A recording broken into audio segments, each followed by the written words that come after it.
আসসালামু আলাইকুম। ব্রাজিলকে নিয়ে কোনো ধরনের কটাক্ষ, বাজে মন্তব্য, হেয় করে, ছোট করে কোনো কথা না বলি, এটা বলা থেকে বিরত থাকি। আমি যদি আর্জেন্টিনার একজন ভালো সমর্থক হয়ে থাকি, একজন ভালো ফুটবল সমর্থক হয়ে থাকি, ভালো একজন যদি বিনোদনপ্রেমী মানুষ হয়ে থাকি, সেক্ষেত্রে আমার ওই জিনিসটাকে মাথায় রেখে ব্রাজিলকে নিয়ে কটাক্ষ না করাটাই এটাই উচিত হবে। খারাপ সময় প্রত্যেকটা ব্যক্তির জীবনেই আসে, সেটা হোক আপনার একটা অর্গানাইজেশন, সেটা হোক একটা মানুষের জীবনে, সেটা হোক একটা ফুটবল টিমের, সেটা হোক একটা ক্রিকেট টিমের। প্রত্যেকটা ব্যক্তির জীবনে খারাপ সময় যায়। ব্রাজিল বিশ্বসেরা একটা টিম, তাদের এখন সময় খারাপ যাচ্ছে, এজন্য তাদেরকে নিয়ে আমরা বাজে মন্তব্য, কটাক্ষ করা থেকে, হেয় করা থেকে, বাজে মন্তব্য করা থেকে আমরা একটু বিরত থাকি। এই খারাপ সময়টা কিন্তু আর্জেন্টিনা ফুটবল টিমের গিয়েছিল। এক নাগারে 7 থেকে 8 বছর কিন্তু আর্জেন্টিনার খারাপ সময় গিয়েছিল। সেই জায়গাটা থেকে কিন্তু আর্জেন্টিনা উতরাইয়া মাত্র কেবল ভালো জায়গায় এসছে। এজন্য বলবো ভাই, ব্রাজিল টিমকে নিয়ে আমরা বাজে মন্তব্য না করি। ব্রাজিল টিমের যে বর্তমান যে ইয়াং যে প্লেয়ারগুলো আছে, তারা এক একজনের বয়স 16, 17, 18। আর যদি 2-3টা বছর যায়, দেখবেন যে এরা বিশ্বমানের প্লেয়ার হয়ে যাবে।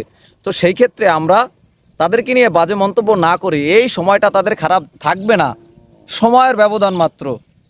তো এই জন্যই বলি, আপনার যে বন্ধুটা আছে ব্রাজিল সমর্থক, আপনি এবং সেই ব্রাজিল সমর্থককে নিয়ে একসাথে চায়ের দোকানে বসে কাঁধে কাঁধ মিলিয়ে দুটো চা অর্ডার করবেন এবং একসাথে বসে খেলা উপভোগ করবেন কোপা আমেরিকা। দেখেন, কোপা আমেরিকাটা কিন্তু শুধু আর্জেন্টিনার সমর্থকদের না, এটা কিন্তু ওয়ার্ল্ড ওয়াইড সবাই কিন্তু এই খেলাটাকে উপভোগ করে।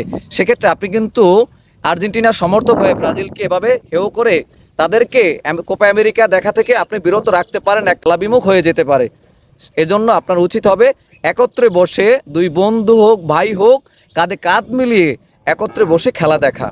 আপনি যদি একজন ফুটবল প্রেমী হয়ে থাকেন, আর যদি আপনি উগ্রপন্থী হয়ে থাকেন, অতি উৎসাহী হয়ে থাকেন, তাহলে সেক্ষেত্রে ভাই আপনাকে আমার কিছু বলার নাই। ভদ্র যদি একজন যদি ওইভাবে আপনি সমর্থক হয়ে থাকেন, ফুটবল প্রেমী হয়ে থাকেন, সেক্ষেত্রে ব্রাজিল যে সমর্থক আছে তাকে নিয়ে একসাথে আপনি খেলাটাকে উপভোগ করবেন। দেখেন, আর্জেন্টিনা ব্রাজিল এরা তো অন্য মহাদেশের, আবেগ মাত্র, সাপোর্ট করি মাত্র। আমার নিজের বাংলাদেশ গর্বের দেশ, যে দেশে আমি জন্মেছি, আমার বাংলাদেশটা আগে।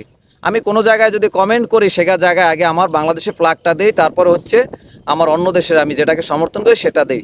সো বাংলাদেশ 187 নম্বর ফুটবল টিম ফিফা আপনার র্যাঙ্কিংয়ে। তারপর আমার কাছে সে বাংলাদেশই সেরা, তারপর হচ্ছে আর্জেন্টিনা, ব্রাজিল। তো আমি বলবো যে আগে আমার বাংলাদেশ, তারপরে হচ্ছে আর্জেন্টিনা বলেন, ব্রাজিল বলেন, কোস্টারিকা বলেন, ক্রোয়েশিয়া বলেন, ফ্রান্স বলেন, জার্মান বলেন, আগে হচ্ছে আমার বাংলাদেশ, যেখানে আমি জন্মেছি, যেখানে আমি বেড়ে উঠেছি, সেই বাংলাদেশ আগে। এই ব্রাজিল আর্জেন্টিনা নিয়ে নিজেদের মধ্যে হই হট্টগোল না করে নিজেদের সম্পর্কটাকে বজায় রাখি, নিজেরা একত্রিত বসে প্রত্যেকটা খেলা উপভোগ করি। ইউরোপ চ্যাম্পিয়নশিপ চলতেছে, দেখেন সেখানে কত সুন্দর খেলা চলতেছে, আর আমরা আর্জেন্টিনা ব্রাজিল নিয়ে পড়ে আছি। এখানে আমরা প্রতিদিন অঘটন ঘটাই। ব্রাহ্মণবাড়িয়ে তো দেখা যায় যে মারামারি, মার্ডার হয়ে যায়। এটা না করি, আমাদের সম্পর্ক বজায় রেখে একত্রিত হয়ে আমরা কোপা আমেরিকা দেখি, আমরা ইউরোপ চ্যাম্পিয়নশিপ দেখি।